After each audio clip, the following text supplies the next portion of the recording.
Good afternoon. Welcome to Meadowlarkers 73. Full house today. We've got a quorum. We've got Amin Elhassan, who was replaced by Ray Ratto last week, sadly, but Oh, my guy. there'll be other chances to get the two of you together, especially as we start to move into the postseason. And Ray and I are in the middle of debate as to whether or not anybody can beat the Golden State Warriors 4 times. Everybody else seems to think it's going to be relatively routine to beat them 4 times because they can't win on the road. But I still say I will believe champions are dead once they're actually dead. We also have Kate Fagan with us, of course. Hi, Kate. Hi, Howard. And we will have Matt Sullivan joining us, author of the book Don't Knock the Hustle on the dearly departed Brooklyn Nets. I think it came out last year. Boy, did that book age well? Was it prophetic or not? Here's Matt now. Was it prophetic? Oh, how do we view that, right? Because it's funny.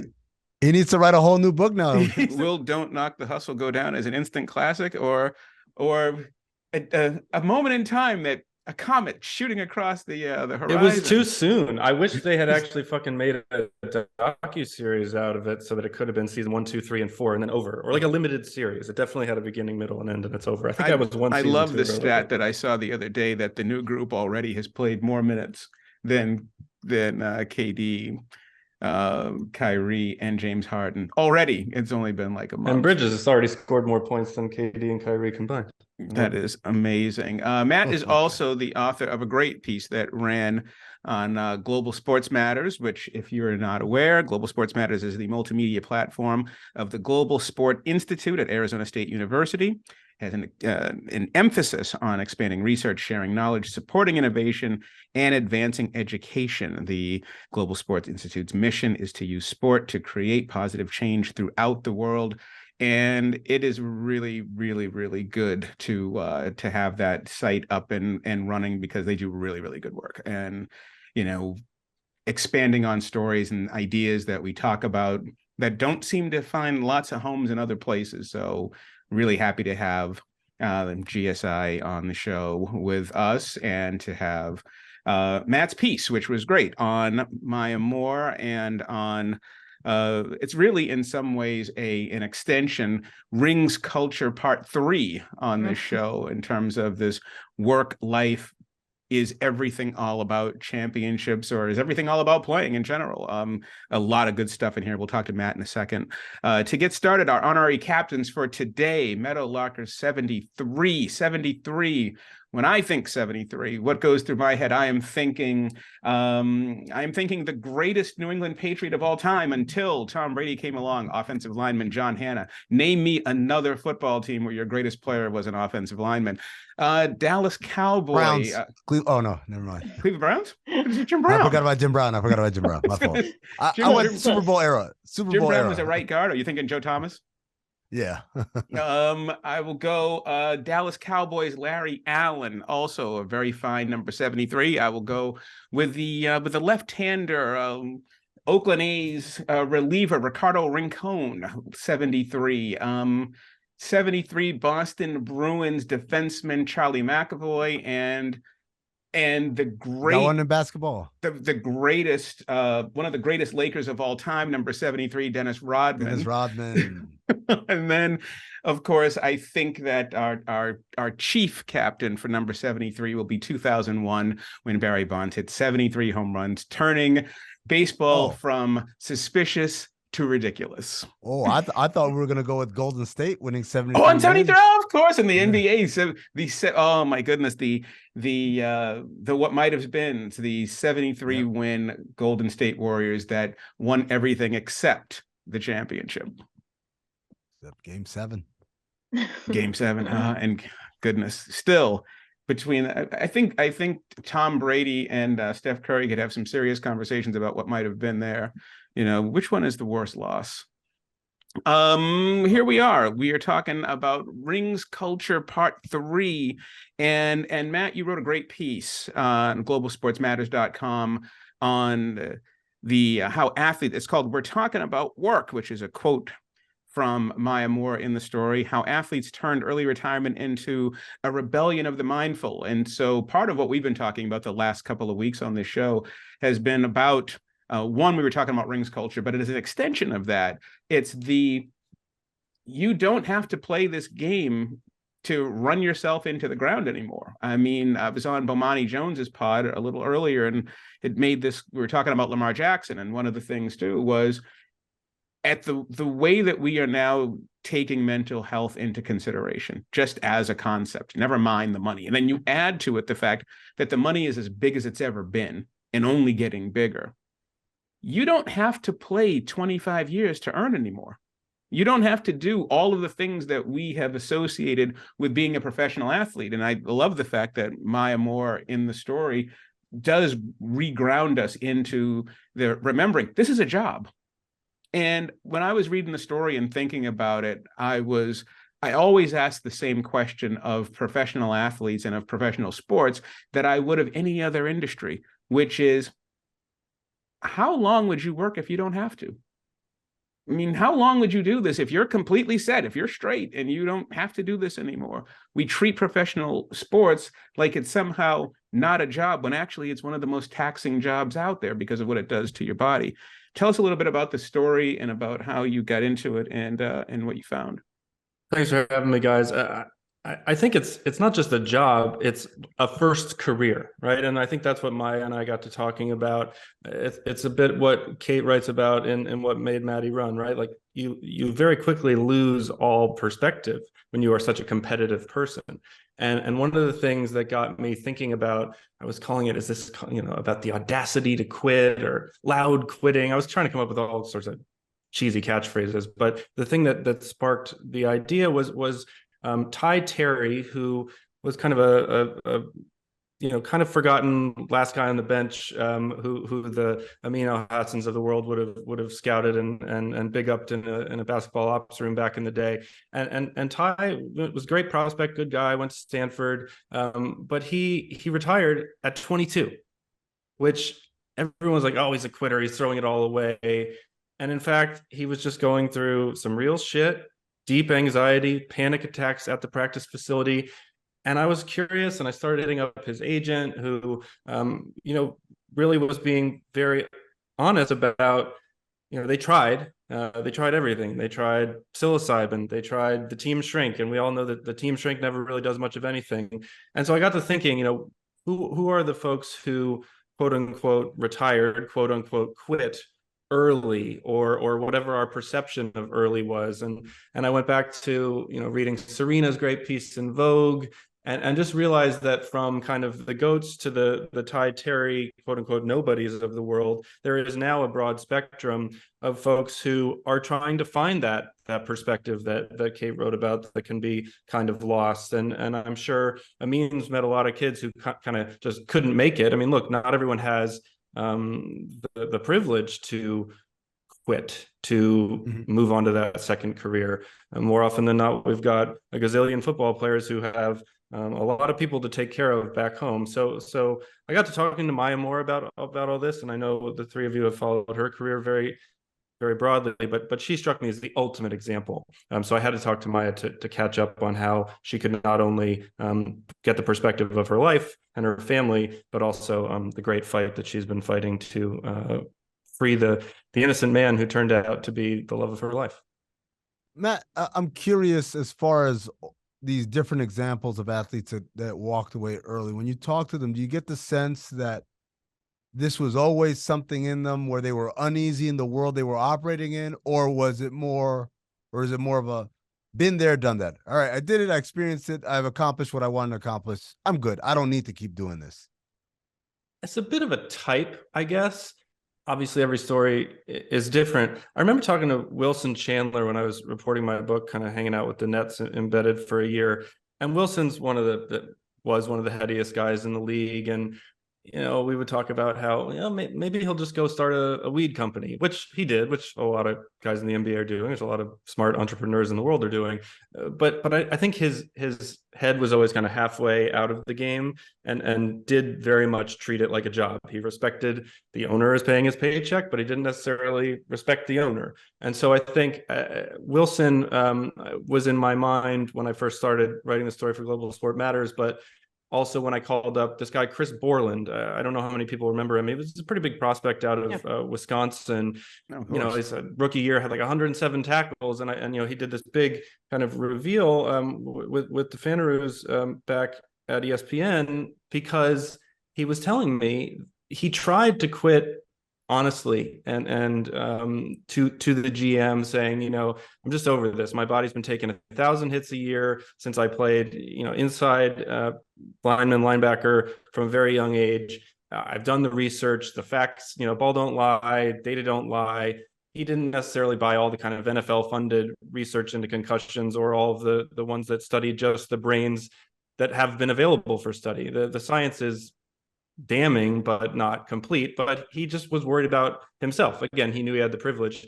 He tried to quit. The Niners ghosted on him, having a meeting where he could say face to face, I retire. And so he went into the media. It was a big deal. But just catching up with Chris on where he is now, the guy doesn't really even watch football, this thing that he devoted his life to. He's doing good work in the community and with mental health.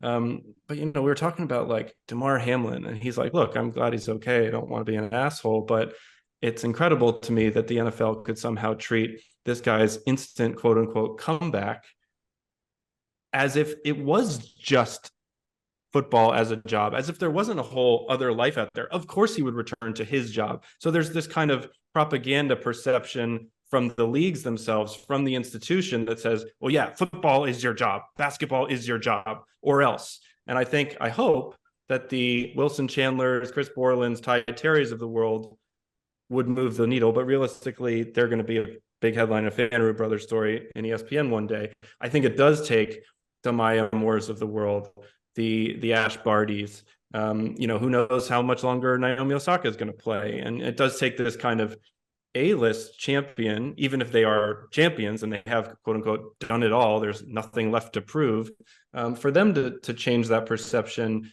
in a way that the kind of Wilsons and Chris's can't quite do, right?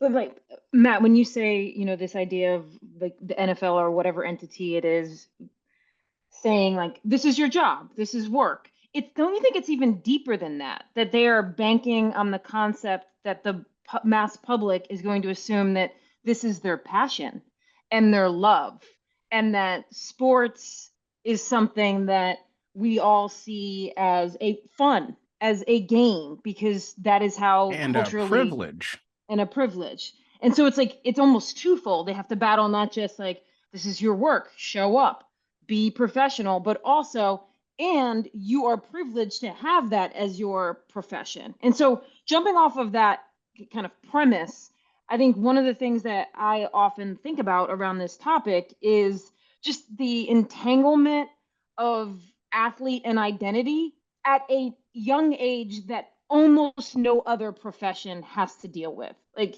if you're going to, become a doctor, maybe you're from a family and you are told, and it is ingrained in you from an early age, that you are going to be going to medical school, and that will be, but you're not at age 9 practicing becoming a doctor. And so what did you learn in the process of this, or in talking to these athletes, about that very young entanglement of identity? And so if you're doing something from age 9, by the time we start to pay attention to them, 18, 19, 20, they've been doing this thing for a decade. And that is something that I think doesn't get discussed, all of those variables enough. Absolutely. And I think while Maya Moore was 33 when she retired, which might seem, I don't know, quote unquote, about right, depending on the old expectations, in kind of basketball years, she's like 66. She's like double that, right? Because she's been grinding so hard. She also stopped playing at 29. I mean, she officially retired at 33, but she really retired at 29. Which is such a low-key flex, right? Like, meanwhile, she's just freeing this dude from jail, marrying him, having kids with him, starting her foundation, doing all this great work behind the scenes. And then she's like, oh, yeah, I'm done. I'm retired. Yeah. But I think to your bigger point, she and others are starting to see that they are still young when they retire, and that there is that 33 to 66, 66 to 99 window of what is your second career going to be? What is your third career going to be? And I don't know. I think it takes a sense of self coming in somewhere in the in-between. And we've all thought about this kind of mental health revolution or whatever. And I think it's starting to operationalize a little more from, like Kevin Love and DeMar DeRozan said, I have panic attacks, I see a shrink. Like, it's great, they're great, but like, congratulations. Like, when are we going to start allowing athletes, or athletes allowing themselves to start seeing, okay, I'm in my later years here. The average NFL career is something like 3 1/3 years, right? So you got that window. Maybe that stretches to 13 years if you're a Pro Bowler, but otherwise we got to start seeing, okay, where's the second career? And that's not just running a car wash, which is fine too, but it might be thinking about, okay, what else is there besides coaching? What else is there besides a weed startup? And starting to listen to some of this stuff that sounds like bullshit, when like the players unions like training guys up on taking care of their money and looking at other career opportunities. But for everyone other than the Maya Moores and LeBron Jameses of the world, like there has to be something else. You can't just sit on a couple mil for the rest of your life. There are a lot of mouths to feed there.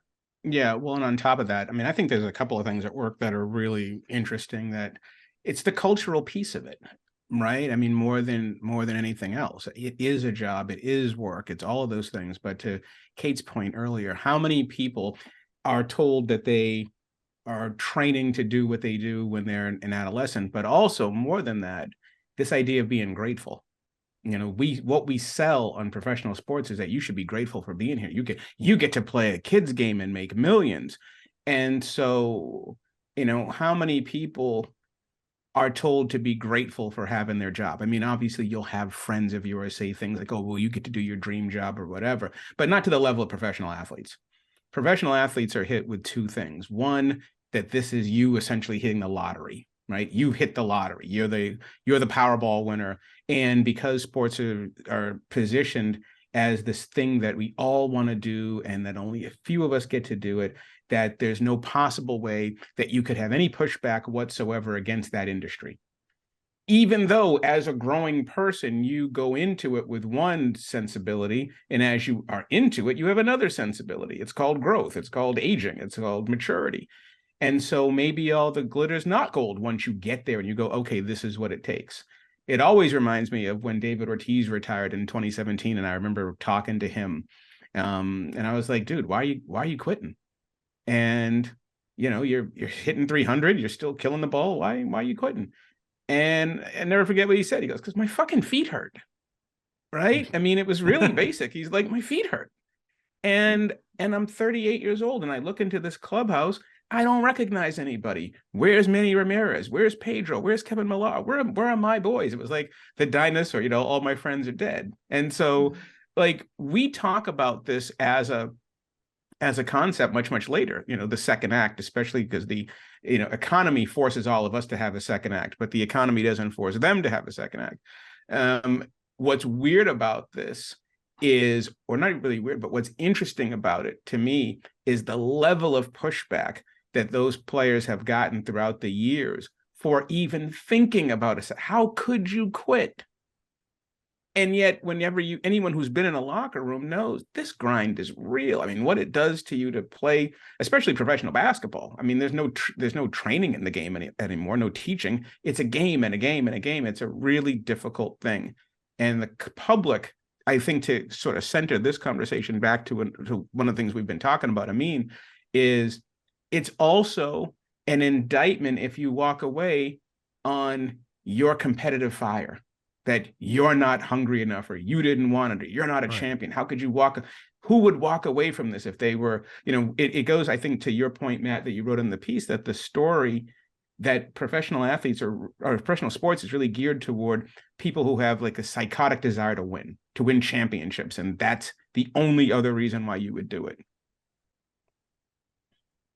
Yeah, it is a little psychotic to do it. I think we can all agree, but not everyone needs to be some rebel like Ricky Williams, just kind of realizing, well, my body's hit the wall, and I Is don't that want even to work for these rebellious? guys I mean, anymore. it's just sort of a fact, right? I mean, at some point, can't do this Exactly. anymore. That also sounds Luke like Kuechly sanity. is not some Exactly. exactly. Luke Kuechly is not some, liberal rebel who wants to take down the NFL. He works for the Carolina Panthers, but his body got beaten to shreds. And I think there's something to the relationship between fans and front offices. And I mean, I'm curious what you think about this, where there's this, I don't know if it's a manliness thing, but it is that your competitive drive isn't enough. You're giving up on us, you're giving up on the fans, you have more to give. And I think that applies less to the David Ortizes of the world, or like Bjorn Borg, who retired when, quote unquote, retired, just kind of walked away when he was 25, just because he didn't want to travel anymore. He's tired. He'd won a lot. Ash Barty, sort of the same thing more recently. But I mean, in the team sports, there's like this expectation that you are letting down the organization, and Well, that that's doesn't exactly seem what the fair. 49ers, with the Chris Borland thing, that's what it sounds like, that they wouldn't even take a meeting, because it's like, wait a minute, we drafted you, we developed you, we put money in, we could have taken somebody else, and we're not going to be, cool about you just walking from us. I mean, but there is something to that, because there are people depending on this. And I don't just mean your teammates depending on your talents and your abilities, but also there are people's jobs, that are on the line every year, who aren't making millions of dollars. So there is an element of, man, I put my neck out on the line. We started this, and Matt made a joke about the kid Terry who retired from the Mavericks, and said it would be a kid that someone like Amin would have out and scouted. And the first thing I thought about, who's the poor bastard in that war room who was pounding the table that we should take a high second round pick on this kid? That's exactly right. Who 2 years in is like, I don't know if I want to do this anymore. I mean, and was there anybody in the room saying, well, my sources are saying he's not that dedicated to this? Well, I mean, cost you your job. It's like, it's almost never that overt, right? Yeah. It's always kind of like, I don't like him, right? For whatever reason, right? Like, I don't think he's that good or whatever. And then something like that happens. Like, I told you we shouldn't take him. I knew it. I knew he had the countenance of a quitter, right? But the reality is, I mean, I know, look, I'm not here to put a number on anybody's mental health, but there are a lot of people whose jobs are dependent on these things working out, who don't make millions of dollars, who make a very modest living, even compared to regular society. So, that's the thing. That's where the pressure comes from. The pressure comes from, it's not like, hey, kid, we're trying to win a championship and we need you. It's like, yo, man, like I stuck my neck out. I pounded the table. I said, this is our guy. I convinced everybody that you're Kate, the guy. Kate, that reminds me of the three. I always say this when we're like doing job stuff in our business. And I always say the three most important words in my career have always been, can you vouch? You're vouching for somebody else. Facts. Can you vouch? And I'm like, Yeah. I don't vouch for it. Yeah, I don't vouch for it. Anybody. I don't know, right? But isn't the thing too, Kate, when you're looking at sports, how many times do we treat it, and have we treated it historically? And now it's less so, because now it's more taboo to criticize people along this line, is they want you to be totally dedicated to sport, and it's a pejorative to have outside interests. It's to be the thinker, because you're exactly the one who might quit. You're exactly the one because you have perspective. Because you have perspective. Yeah. Perspective is the last thing that professional sports want you to have. Yeah. Well, I mean, when Amin was, talking there about how many other people are relying on a star player or a draft pick, I mean, that kind of reminds me of like the behind the scenes of a TV show or a movie that you're not really seeing, where we just assume the stars of the show are making decisions based on, what they want to be in. But then behind the scenes, you're like, they know if they back out of a show, there's 100 crew members whose livelihood depends on them doing that show. But I think, to the point you're making, Amin, about like the structures around sports now and how big of a business it is all part of the conversation we're having. That these, yes, on one hand, it's like, that's a reason for this kid to stay in the game because so many people are relying on him. but it's also the reason he probably wants to get out of the game, because Pressure. this isn't the first structure or organization where there's a bunch of people who are dependent on this thing that he may or may not love.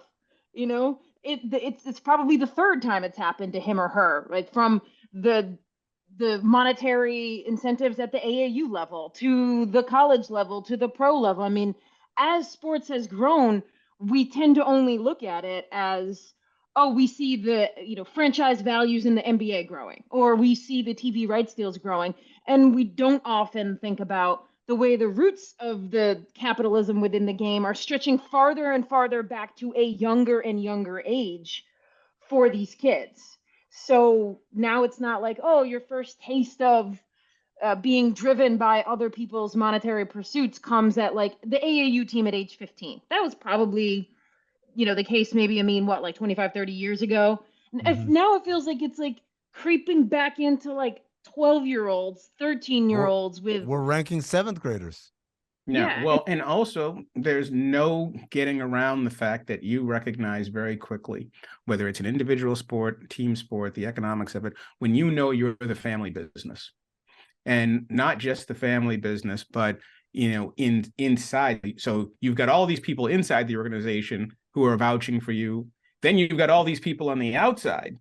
I remember when I was covering the Olympics back in 2010 in Vancouver, the number of times you would hear one of the parents tell the stories about how every day at 4 a.m. when little Jenny was, you know, we take her to the skating rink, this is the payoff. I mean, in some ways, it's not that different than the anxieties you're seeing in college with college kids now, with the, you know, first generations going to Harvard or first generations going to Stanford or whatever. It's like, we put all of our eggs into you, and this is it. And, you know, Matt, I wanted to circle back to you on another piece in the story that I thought was really poignant. And it was, you know, the idea of the second act, right? Of like, when I was reading it, I was thinking about music. I was thinking about hip hop, really. When you know, I remember having this conversation with a bunch of musicians who were talking about this phenomenon of how a lot of young rappers wanted to act in the first place. It was simply an entry point, right? To be famous, to do other things. Like Will Smith's an actor, right? I mean, Tupac would have been too. Right? Ice Cube's an actor. Look Shaquille at O'Neal, right? Exactly. Shaquille O'Neal, you know, he's a great basketball player, but a lot of your talent, Queen Latifah, of course, was this is an entry point for me to have a bigger perspective, not to have a more narrow one. In a lot of ways, it's similar to musicians who, like, one of my favorite examples is when, you know, when Prince came out with Around the World in a Day, almost like 5 minutes after Purple Rain came out, which was the message to say, don't expect to put me in this box only. There's a lot to me, you know, musically. Now, obviously, he didn't go and do other things, but the point is the same. I don't want to be limited by this only. There's more to life than this one thing. Yeah, I mean, honestly, I think the myth of the Renaissance man or woman can be a little exaggerated, and maybe this is because I spent way too much time around Kyrie Irving, thinking he can do literally anything at all times. Well, I didn't say they were talented at it. I just said they don't want to do it. They wanted to do other things, right? I mean, seriously, it's like, how many times a year? But what I really want to do is direct. Well, maybe you're not a very good director, but you have other. I think it's okay to have not just other interests, but an epiphany, and this is kind of a generational thing and a momentous thing that we've experienced with COVID. I mean, one of the things that I asked a lot of the athletes for this piece was, you know, we've got this kind of generational shift of quote unquote quiet quitting, this idea that like you don't need to go all out 24/7 at the one thing that is your job or your primary interest, because it might not necessarily be your calling, right? Which is kind of a ridiculous question to ask of any professional athlete, you know, to work less hard at one job so you can work harder at your second passion and work on your life. I mean, they're inherently competitors, but you know, I remember talking to our Meadowlark media colleague, Renee Montgomery, like the day after she quit. And I think at the time, you know, there was the swirl of not just COVID, but George Floyd and Breonna Taylor. And we were vibing on that. In a previous career of my own, investigated every police killing in America. And we were kind of helping educate each other.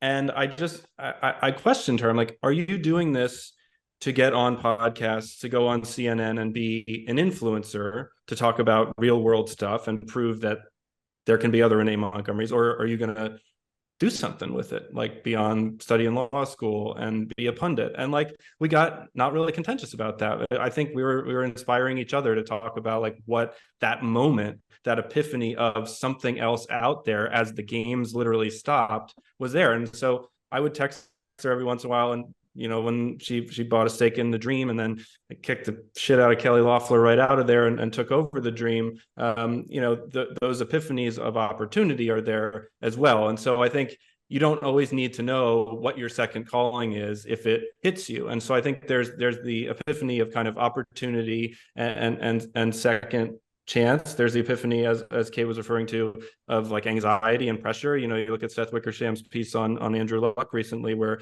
it just all bore down on him. There's the anxiety of the epiphany of your body breaking down, right? Like, do you really think JJ Watt just happened to retire after his heart stops because he just happened to be done? Like, that had to do something with it. He had to have a wife knocking on his heart and saying, you got a kid back home. So I think there are different moments, like we all have in growing up, that are about moving on. And I think it's a kind of combination of COVID, the generational force of realizing that your one job isn't everything, and just the ability that any relatively famous person has to try that second thing. You've got a little room to flex there.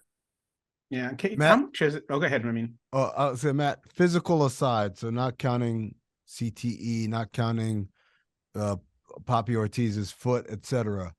Is there something?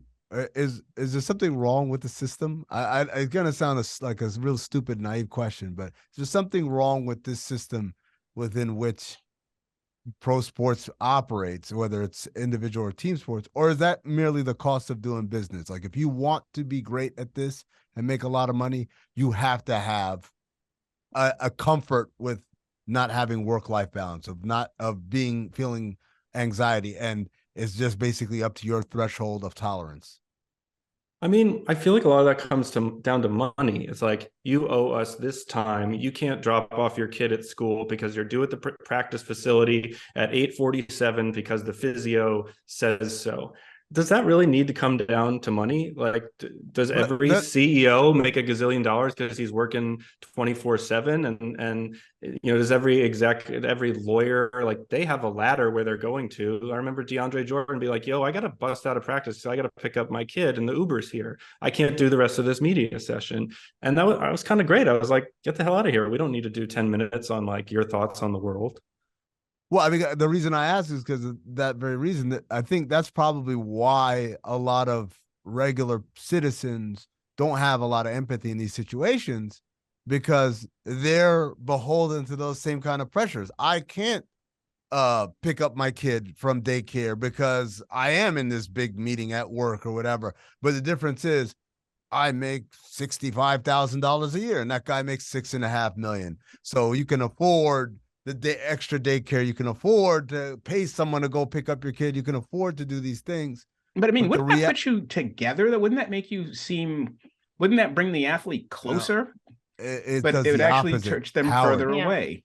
It pushes them further away, because the idea is, think of all the things I could be doing with your income. So in other words, you've got your hands in my pocket, even though our existences are pretty similar. I think if some athletes who can get through to, say, the Boston sports fan, right? Like, Kyrie is an outlier, but he was literally taking mental health days, and your angry Boston fans are saying, you're not, here making $20 million for my team to take a day off and ghost on Jaylen Brown. But then I think you'd probably take a Boston Celtics fan who sees Naomi Osaka or Simone Biles saying, yeah, I got the spins, I can't do it today. Like, there's something that is approachable and normalizing about some of our athletes, and something that is off-putting about others. And I think it comes down to personality in a lot of ways, but it's also the person. Hold on. You think Osaka falls on the understandable and approachable? I thought they got blasted. I don't think they all got. I think they all got blasted. Yeah, I think they all got blasted for. So here's what I'm gonna play devil's advocate and speak for the angry fan, right? Maybe not from Boston, but from somewhere, right? I think the part where there becomes dissonance is not with people like Maya Moore or Calvin Johnson or, these types. It's when you have athletes that seem to want to have it both ways. So in the case of Simone Biles, to put a spotlight and a target on yourself by having goats sewn into your outfit, and then be like, oh well, I'm not feel like that's the kind of the cognitive dissonance for Well, Osaka. I mean, isn't that the piece that we were having also? Isn't that to your very point there? Didn't we, when we did a Meadowlarkers on the role of mental toughness in building the champion, right? Like, how do you, this is part of my legend, and now you want me to be sympathetic to the vulnerability. Right, well, exactly. Sorry, Amin, go ahead. No, go ahead. I was going to say, I think there's when you look at this issue, like I did for What Made Maddie Run, about young student athletes, like in the 18 to 20 range, you see all of these cultural factors that are affecting their mental health. But every expert you talk to is like, we know these factors exist. We identify them as variables, whether it's like the increasing money in sports, whether it's the pressures that social media and like a consistent public face press on the athlete, but we can't tell you how it impacts them, right? Like we can't say like, you plug this equation in and it's 30% more pressure than somebody who was playing sports in the 1990s felt. And I think that disconnect accounts for a lot of like the public reaction to this stuff, because you're saying like, okay, Simone Biles, we don't and I totally understand the whole like, well, if you're going to be an Olympic athlete, it's the Olympics, this is the thing you do. And this is also the thing we've seen every Olympic gymnast do since the modern Olympics started, was perform in the Olympics. And now all of a sudden you're the one top Olympian gymnast who's saying, I'm having whatever, for Simone Biles or other issues. But I think, and Matt, I'm interested, or anybody here on this, like, I think the problem lies in the disconnect between all of these variables we can't yet name their impact, and our previous understanding of what athletes should and have been capable of on a very public level. Well, I think literally disconnecting is good, though. I mean, Howard, I remember you wrote things about LeBron and his legacy around the time he broke Kareem's record. I remember you said he's like a cord cutter, right? He'd like individualized himself from team, from coach, from expectation. That had helped him kind of achieve empire. It's a great way of putting it. I mean, not everyone is LeBron. Nobody is LeBron. Not everyone can do that, to completely unplug from systems, but to achieve that kind of individualism and self-worth and flex that, promote that. That's what I feel like Simone Biles and Naomi Osaka may not in that immediate yell fest have been accepted for, but may down the line be respected for kind of embracing their individualism and achieving empire of their own self-worth and not self-doubt. And I think if we can, pass that down to the next generation, yada, yada, that does start to turn the tide from, the Kyrie Irving, enemy of these guys, villainization of these guys. Well, let's also think about something else. And I think that it's a really good sort of thought to consider as we go down the line here. What does it all mean, right? Like, let's throw two things out. Number one, fans hate players, right? I mean, that's sort of part of it too, right? They hate the players. They love the players. All but one.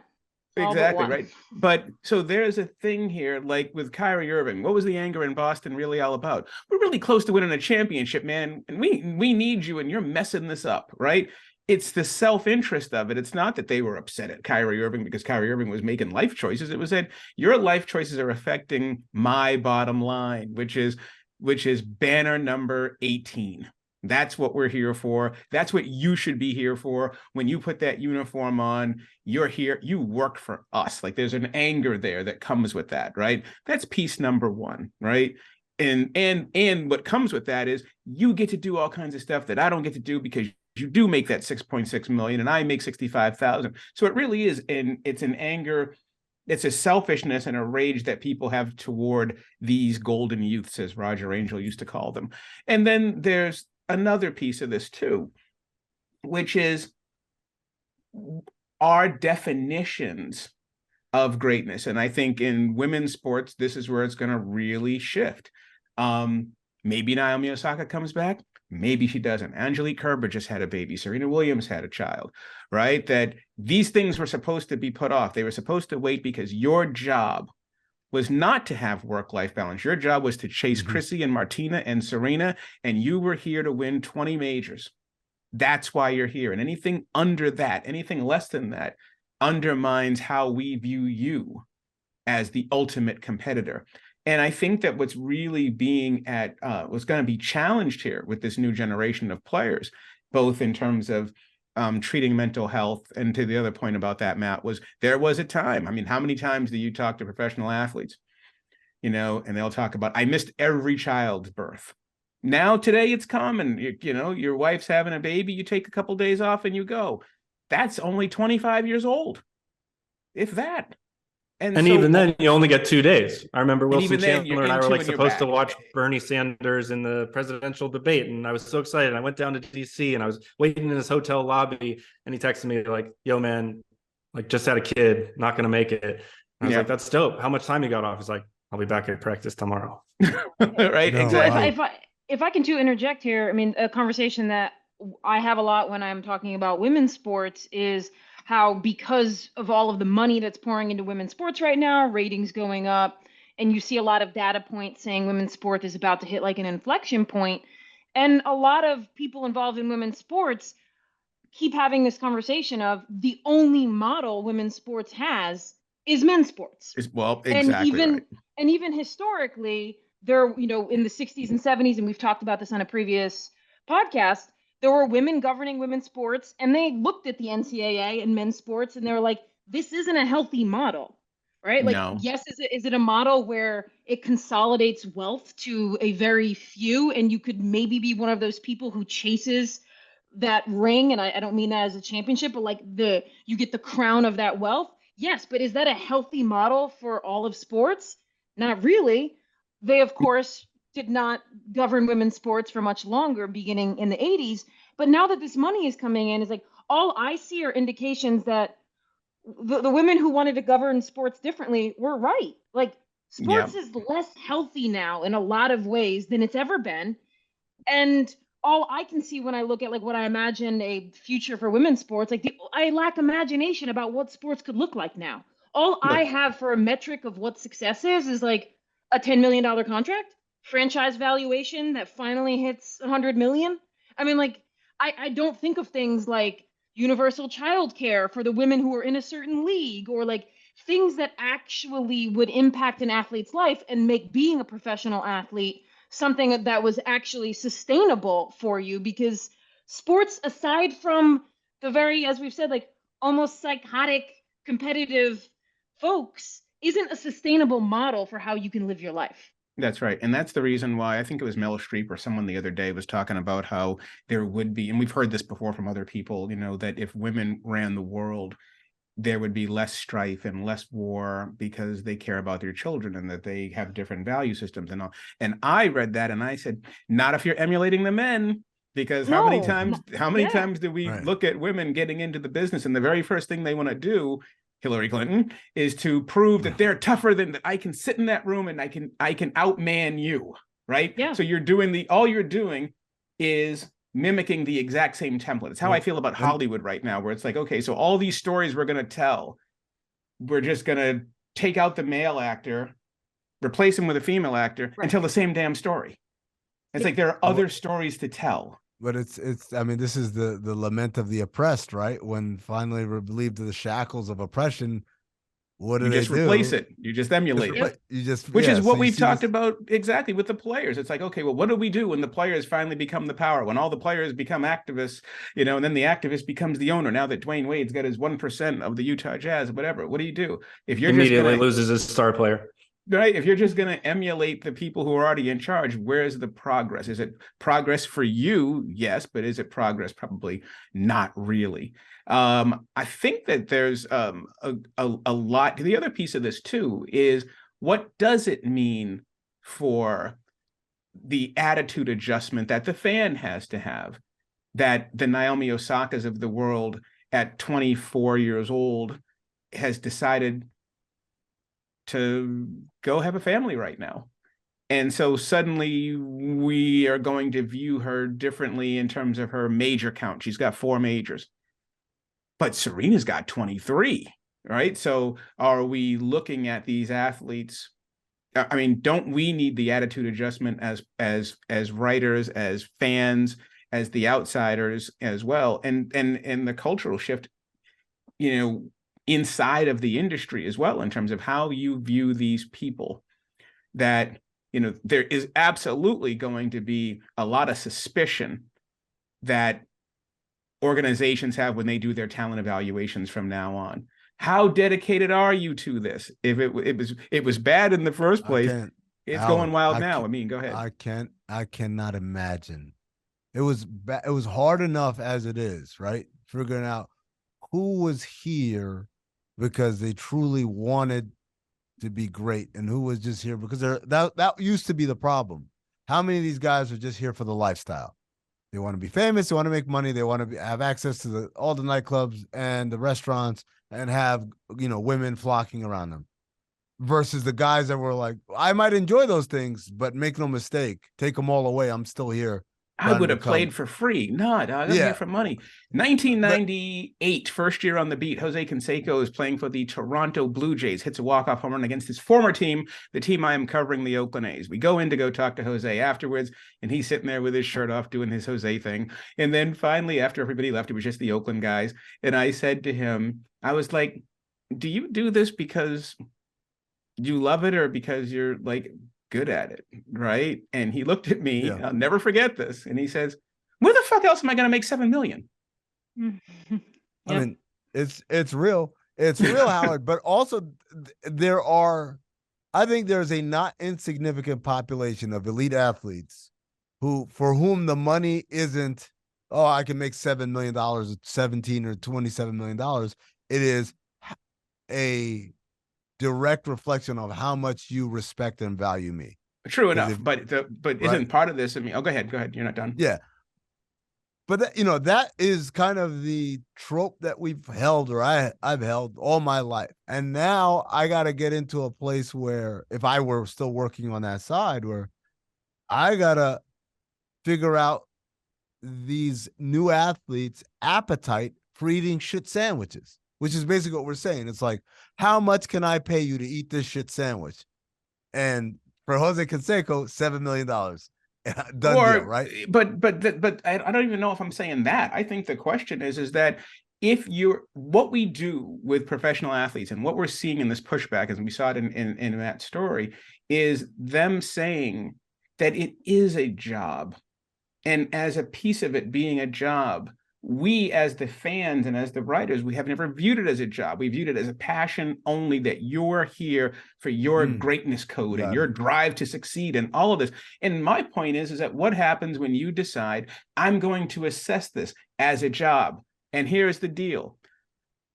My financial advisor told me I am $300 million liquid. I don't have to do this anymore. Amen. Don't you think there's also like just a story or myth we tell ourselves that there's a difference between an athlete who is driven because he wants to be a champion and an athlete who's driven because he likes the lifestyle and money? Like, at the end of the day, if you're willing to work hard and become as good as you can be because you like fame, how much of a difference can we actually, like, is there daylight between those two in terms of what the product is on the court? I think we just retroactively tell ourselves, oh, so-and-so, oh yeah, they were one of the good ones. They're the dipped in gold, right? Exactly. When after their careers over, they'll be like, I hated this, but I love the life.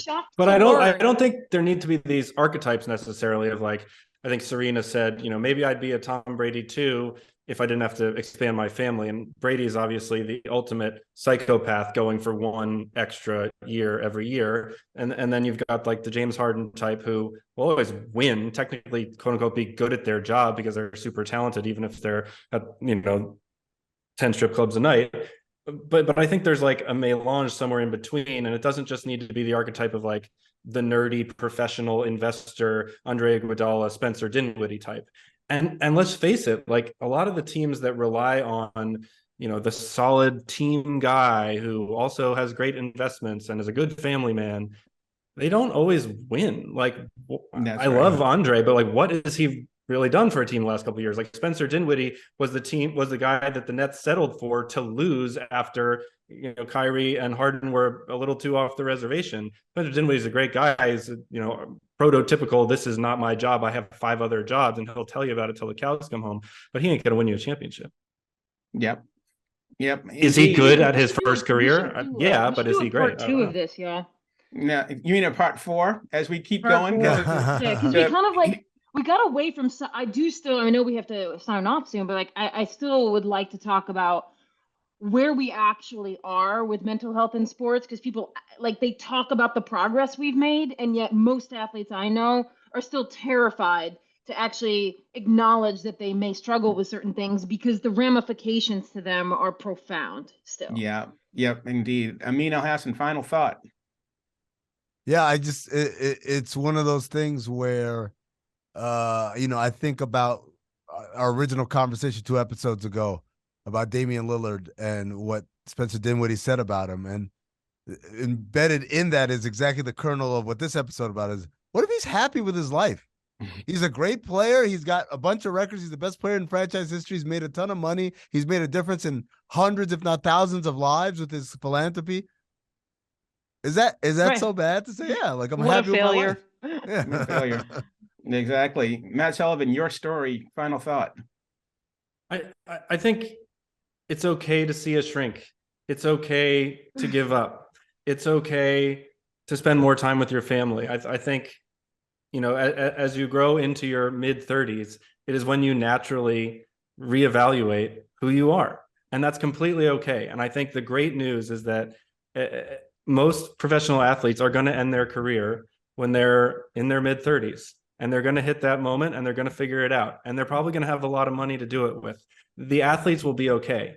It's what they teach the rest of us about how to make those decisions and how to believe in ourselves and not just give it all a job that might be their ultimate legacy more than our 401k or how many championships they won. Yeah, indeed. I think that the biggest thing, to your point, Kate, is that you're going to have to be able to afford to have the mental health conversation during the way the structure is right now. It's still a privilege to be able to do that, because otherwise what you're doing is you are exposing yourself to an industry that does not respect this conversation just yet because of the implications. And that will do it for Meadowlarkers 73. Matt Sullivan, Kate Fagan, Amin Elhassan, thank you. Thank you, guys.